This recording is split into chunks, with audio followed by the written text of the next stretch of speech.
Well, hello everyone, and welcome to the first exciting episode of Learning How to Tank. In this episode, we'll be talking about Heroic Ozruk.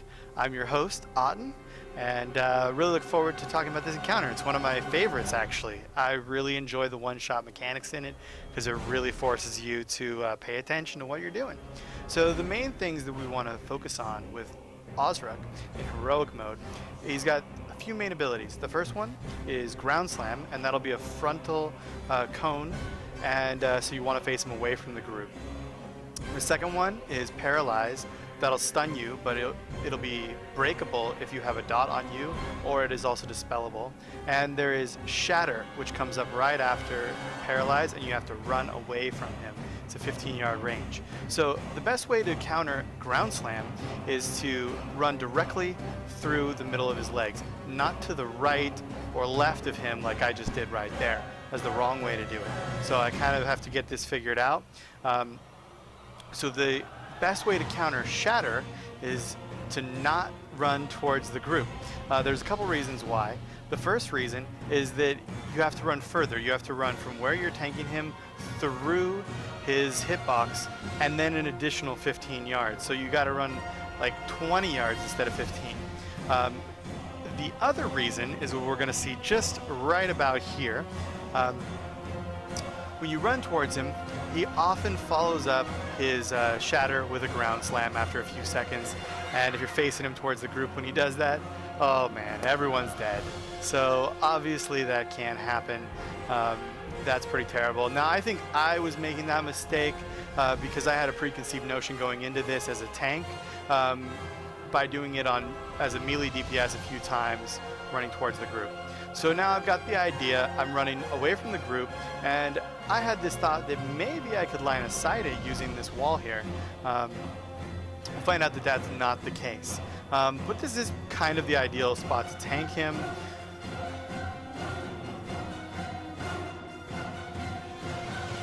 So you really want to make sure that you position him here and try to keep him here. So when you run away from Shatter, there you can see you can't line of sight it.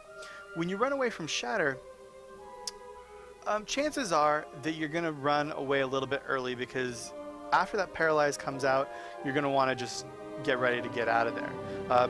It's really key to not overreact to the Paralyze. I was doing that on a couple of these attempts where I was trying to run too soon and I was just running at a really weird bad angle, and so I wasn't able to make it away from him in time, or make it far enough away basically.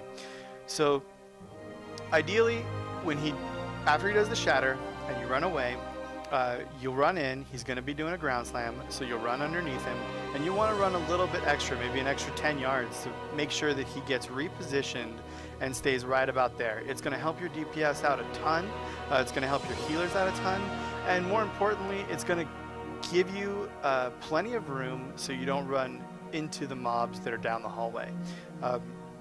And also just going to, I think, just make you feel a little more comfortable with your place where the mob is. So one thing to note about the Paralyze is that ideally it won't go full ticks on anybody because it is dispellable. But if it does, it's a stun, and it does, I think, about 50k. So you really want to try to get a dot up if you're a caster when he's got his Elementium Bulwark up. But if you don't, hopefully the healer will be able to do that or get out of it so that you can continue to DPS. The melee don't really have to worry about it very much because, as you can see, he's got a stacking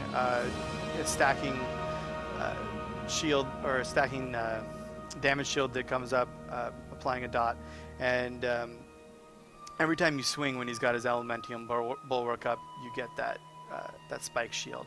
So that helps you break the paralysis. So one other thing, you don't really see me position him very well. As you can see, I'm kind of moving him down the hallway. It's making it hard on everybody. But you really want to drag him back up. He shouldn't get this far down.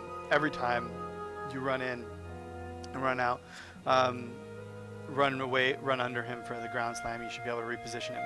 This was a lot of wipes. I didn't put them all in there, and obviously not full duration for all the wipes. There were like 6 attempts where I just completely was doing it wrong, uh, not able to react properly.